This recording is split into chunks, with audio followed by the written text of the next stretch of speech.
Today I just wanted to do a quick summation of how my TBR Takedown 5.0 Readathon experience went. I had originally picked out 5 books, one for each of the challenges for the Readathon, and I managed to complete 2.5 of them. The first challenge that I was actually able to complete involved this book, Then He Ate My Boy in Trancers by Louise Readathon. This was the Catch Up on a Series book. This is number 6 in the Georgia Nicolson series, and I knew it was going to be a pretty easy read. The font's gigantic, the book's really not that big, so I kind of powered through it. It wasn't the book I started the readathon with, but I knew it was going to be an easy read and it would make me feel good when I finished a book, so I busted my way through this one.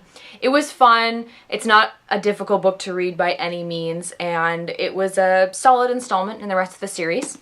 The second book that I finished was a book from my most recent book haul, and that one was 100 Hikers, 100 Hikes, which has the weirdest cover. I don't totally understand why they decided to go with this. I know it's supposed to be tongue-in-cheek, but and it's just a bunch of stories of hikers hiking a bunch of different locations. There is a focus on the Bruce Trail and hikes in Canada because it's a book that I think raises money for the Bruce Trail. They sell it on the Bruce Trail website, so I'm sure the organization gets a cut of it. So that means that some of the stories are great and some of them feel like you're just reading the guidebook. But I'm glad that I read it, and it was a good readathon book because you felt like you were making progress because you were constantly finishing stories and moving on to new ones. The challenge that I started but did not finish was reading a book that's been on your shelf for over a year, and my choice for that was Redeployment. I got about 70-ish pages into it before the readathon ended, and I have read more since then.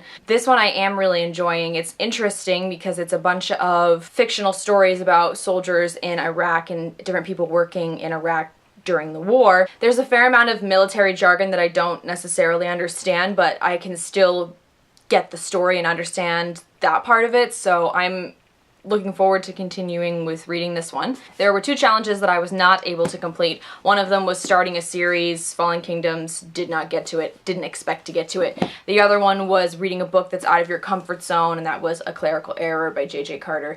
I also had a feeling that I probably wouldn't really get to this one, or if I did get to it, I wouldn't finish it. So these will go back on my shelves to be read at a later date. 2.5 challenges is fair. It's certainly not as good as I could have done. I could have pushed myself a bit more to read, but it just didn't happen like that, and if you're not having fun with a readathon, what's the point, right? Hopefully you guys had fun as well. Let me know down below how you did, if you were able to complete 1, 2, maybe 3, maybe all of the challenges, and just feels good to get a couple more books read off my bookshelf. I'm sure everybody can appreciate that. As always, all of our links are in the doobly-doo. Thank you guys very much for watching, and I'll see you later.